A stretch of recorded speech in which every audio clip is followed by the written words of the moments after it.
There's a lot of studies out there that actually show a strong correlation between learning agility and performance and potential of individuals. And so that's why I think people should care about it. A couple of the studies that I'll touch on, there was a study that was conducted in 2019 by Kenneth Demise, and it was a meta-analysis. And so he looked at 20 empirically tested field studies that comprised of about 4,900 participants. It was just under that. And so through that research, what he found was that there's this strong correlation between performance and learning agility, even more so than other factors that are out there when we think about things like IQ or structured interviews, EQ, or what we would call emotional intelligence, as well as on-the-job experience. And then there was another study that was conducted by Drays and her colleagues, and that was an interesting one too, where her and her colleagues were able to identify the connection between learning agility and potential within the organization. And so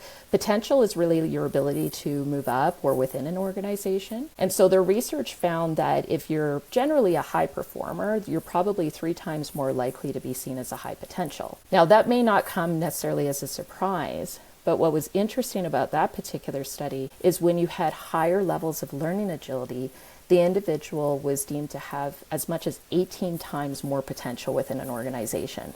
And that's massive. And that's probably something that people aren't talking about or maybe understanding. And so certainly as an individual or for leaders, I think that's really important for organizations and HR departments as they're thinking about their talent management practices.